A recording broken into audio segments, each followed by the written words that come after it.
இந்த நாளிலும் மாம்சத்தில் போரிடாதே என்கிற இந்த குறுஞ்செய்தியின் மூலமாக உங்களை சந்திப்பதில் மிகுந்த மகிழ்ச்சி அடைகிறேன்.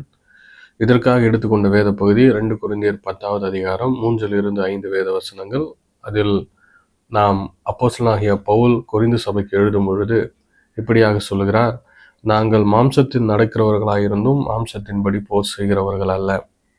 அருமையான தேவனுடைய பிள்ளைகளை, இந்த பூமியில் வாழ்கிற ஒவ்வொரு மனிதனும் மாம்சத்தையும் இரத்தத்தையும் உடையவனாக இருக்கிறான். இன்றைக்கு ஒரு மனிதன் சக மனிதனோடு கூட அவன் போரிடுகிறதற்கு அவன் உபயோகப்படுத்துகிற ஆயுதம் என்பது தந்திரமாக இருக்கிறது, பொய்கள், இப்படி பலவிதமான தீமையான காரியங்களை அவன் யுத்த ஆயுதமாக பயன்படுத்துகிறான்.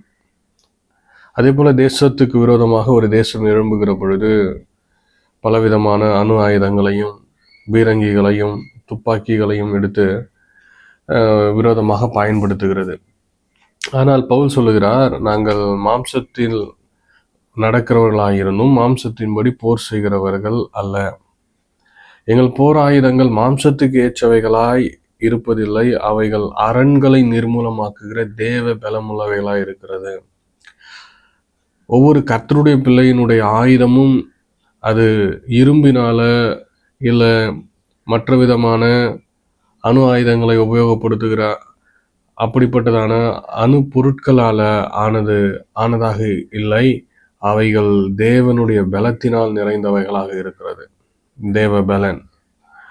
அவைகளால் நாங்கள் அரண்களை நிர்மூலமாக்குகிறோம். அரண் என்று இந்த இடத்துல பவுல் சொல்லுகிறது. முதலாவது சொல்லுகிறார், நாங்கள் தர்க்கங்களை நாங்கள் நிர்மூலமாக்குகிறோம். தர்க்கங்கள், இன்றைக்கு கிறிஸ்துவத்தில் பலவிதமான உபதேசங்கள் வந்துவிட்டது.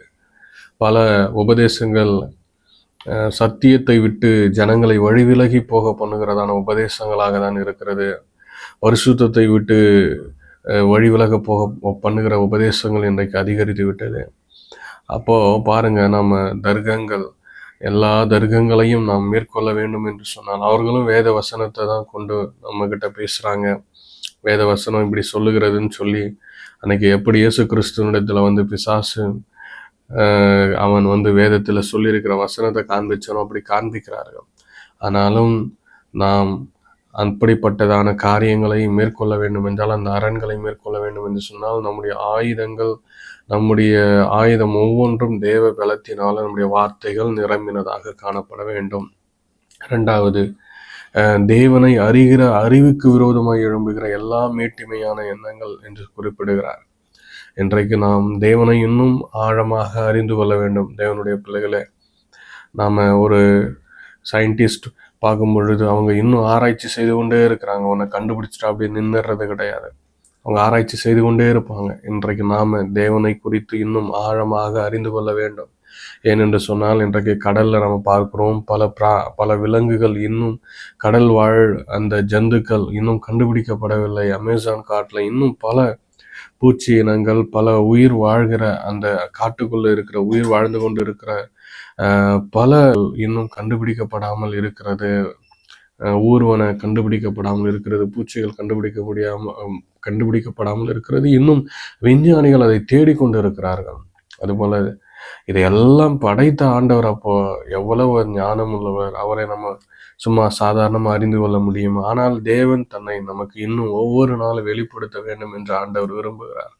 அப்போ நாம் அவரை இன்னும் ஆழமாக அறிய வேண்டும் என்று சொன்னால் நமக்குள்ள காணப்பட வேண்டியது தாழ்மை. ஆனால் மனம் மேட்டிமையான எண்ணங்கள் நமக்குள்ள வந்ததுன்னா கர்த்தர் நம்மோடு பேச மாட்டார். அவருடைய சித்தம் நமக்கு தெரியாமல் போயிடும். எஃப்ராதித்து கொலேசு சபைக்காக ஜெபிக்கும் பொழுது இப்படியாய் ஜெபிக்கிறார். அவங்க தேவனுடைய சித்தத்தை அறிகிற அறிவில் அந்த கொலேசு சபை வளர வேண்டும் என்று அவர் ஜெபிக்கிறார். அவருடைய சித்தத்தை செய்கிறதில் அவர்கள் உறுதியாய் இருக்க வேண்டும் என்று சொல்லி ஜெபிக்கிறார். அருமையானவர்களை, அப்போ நம்மால் தேவ சித்தத்தை அறிந்து கொள்ள முடியாமல் போய்விடும் நமக்குள்ள மனமேட்டிமை வந்தால். அதனால தேவனை அறிகிற அறிவுக்கு விரோதமாக எழும்புகிற எல்லா மேட்டிமையான எண்ணங்களையும் நாங்கள் கீழ்ப்படுத்துகிறோம், நாங்கள் சிறைப்படுத்துகிறோம் என்று பவுல் சொல்லுகிறார். அடுத்ததாக நம்ம இந்த எண்ணம் அப்படின்னு சொன்னால், இன்றைக்கு பலவிதமான எண்ணங்கள் நமக்கு வந்து கொண்டே இருக்கிறது. அவைகளில் பல எண்ணங்கள் சரியானவைகளாக இருப்பது கிடையாது. அப்போது நம்ம எந்த எண்ணத்தையும் கிறிஸ்துவுக்கு கீழ்ப்படிய சிறைப்படுத்துகிறவர்களாக நம்ம மாற வேண்டும். நம்முடைய எண்ணங்களில் வருகிற காரியங்களை எல்லாம் நம்ம உள்வாங்கி வைத்து கொண்டே இருப்போம் என்று சொன்னால் அது நம்மை கிறிஸ்துவனிடத்திலிருந்து பிரித்துவிடும். ஏனென்று சொன்னால் புதிய உடன்படிக்கையில் நம்ம பார்க்கிறோம், ஆண்டவர் ஒரு ஸ்திரியை நீ இச்சையோடு பார்த்தால் பாவம் என்று சொல்லி ஆண்டவர் சொல்லுகிறார். அது மாத்திரமல்ல, நம்ம இச்சையோடு சிந்திப்போம் என்று சொன்னால் அதுவும் பாவம் என்று ஆண்டவர் சொல்லுகிறார். அப்போ நம்ம எண்ணங்களில் பரிசுத்தம் காணப்பட வேண்டும். நம்முடைய எண்ணங்கள் கர்த்தருக்கு பிரியமாக இருக்க வேண்டும். அப்போ எந்த எண்ணத்தையும் நம் கிறிஸ்துவுக்கு கீழ்ப்படிய சிறைப்படுத்துவர்களாக இருக்க வேண்டும். அப்போ அந்த எண்ணம் சரியா தவறா அப்படிங்கிறத நம்ம எப்படி அறிந்து கொள்ள முடியும்? தேவ பலத்தினால தான். அப்போ அந்த தேவ பலத்தை நம்ம பெற்றுக்கொள்ள வேண்டும். இந்த உலகத்தில் பல மனிதர்கள் சிந்தையில் அவர்கள் சிறைப்பட்டு போயிருக்கிறார்கள். தேவனுக்கு பிரியமில்லாத காரியங்களை சிந்தித்து சிந்தித்து சிந்தித்து அவர்கள் ஒரு நாள் அந்த பாவத்தில் விழுந்து விடுகிறார்கள். அப்போ நம்ம சிந்தையை காத்துக்கொள்ள வேண்டும். அப்போது அந்த எல்லா சிந்தையில் இருக்கிற சிறையிருப்பை மாற்றுவதற்கு தேவன் அவருடைய அந்த பலத்தை நமக்கு கொடுக்க அவர் காத்து கொண்டு இருக்கிறார். அந்த பலத்தை ஒவ்வொரு நாளும் ஜெபத்தில் நம்ம பெற்றுக்கொள்ள வேண்டும். ஆனால் இந்த இடத்துல நம்ம பார்க்கும் பொழுது அப்போஸ்தலனாகிய பவுலை குறித்து கொரிந்து சபையில் இருந்ததான சில நபர்கள் சில கள்ள அப்போஸ்தலர்கள் சொல்லுகிறார்கள். அதை 10வது அதிகாரம் 10வது வசனத்தில் சொல்றாரு, அவனுடைய நிருபங்கள் பார யோசனையும் பலமும் உள்ளவைகள், சரீரத்தின் தோற்றமோ பலவீனமும் வசனமும் அற்பமாய் இருக்கிறது என்கிறார்களே. பாருங்க, சரீர தோற்றம் பலவீனமானது அப்படின்னு சொல்லி சொல்றாங்க. அப்போஸ்தலனாகிய பவுலை குறித்து சரீர தோற்றத்தை குறித்து அவர்கள் ஏளனமாக பேசுகிறார்கள்.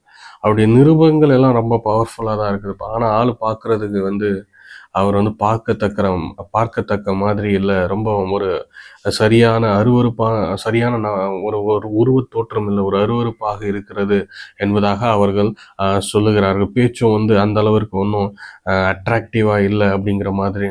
பாருங்க, அவ்வளவு கர்த்தரால் பயன்படுத்தப்பட்ட பாத்திரத்தை குறித்து கொரிந்து சபையில் இப்படிப்பட்டதான ஒரு எண்ணம் ஜனங்களுக்குள்ள சிலருக்குள்ள இருந்திருக்கிறது. அது பவுலை வேதனைப்படுத்தினாலும் பவுல் சொல்றாரு, நான் உங்களை அழிப்பதற்காக அல்ல, நான் உங்களை ஊன்ற கட்டுவதற்காக தான் இந்த ஊழியத்தை கர்த்தர் எங்களுக்கு கொடுத்திருக்கிறார் என்று அவர் சொல்லுகிறார். எஸ், அதை கூட அவர் மாம்சத்தில் அணுகலை. பாருங்க, இப்படியெல்லாம் தனக்கு விரோதமாக பேசுகிறவர்களை அவர் மாம்சத்தில் அணுகாம அவர் தன்னை டிஃபெண்ட் பண்றாரு. இந்த அழைப்பை தேவன் எனக்கு கொடுத்திருக்கிறார்,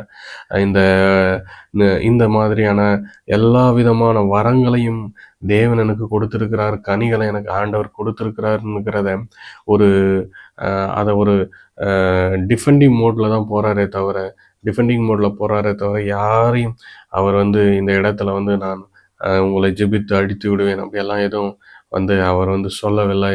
மிக தாழ்மையோடு நடந்து கொள்கிறார்.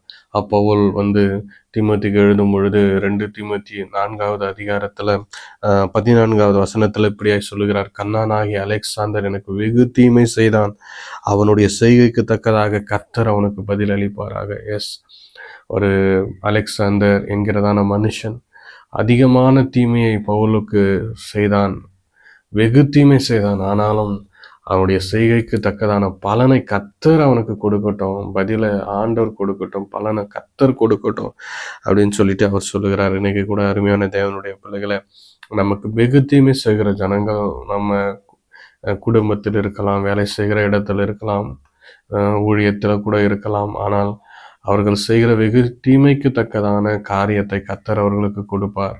நாமும் மாம்சத்தில் போரிடாதபடிக்கு நம்முடைய தேவனுக்காக காத்திருக்கிற பொழுது நாம் தேவனுடைய நன்மைகளை நிச்சயமாக பார்க்க முடியும். அடுத்தது கூட பார்க்கிறோம், 1 கொரிந்தியர் 6:7 நீங்கள் ஒருவரோடு ஒருவர் வழக்காடுகிறது எவ்விதத்திலும் குற்றமாக இருக்கிறது. நீங்க இதை செய்வதை விட ஏன் அநியாயத்தை சகித்து கொள்ளுகிறதில்லை, ஏன் நஷ்டத்தை பொறுத்து கொள்ளுகிறதில்லை என்று பவுல் கேட்கிறார்.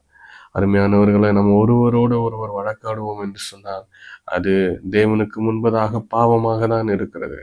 அதற்கு பதிலாக நாம் நஷ்டத்தை பொறுத்து கொள்வோம், அநியாயத்தை சகித்து கொள்வோம்.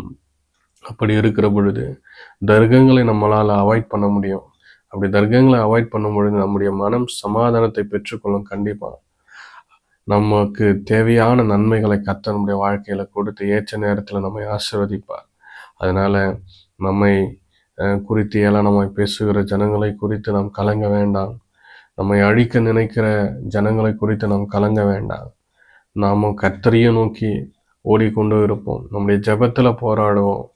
நம்முடைய போராயுதங்கள் அரண்களை நிர்மூலமாக்குகிற தேவ பலமுள்ள ஜெபம் என்கிற ஆயுதமாக இருக்கட்டும்.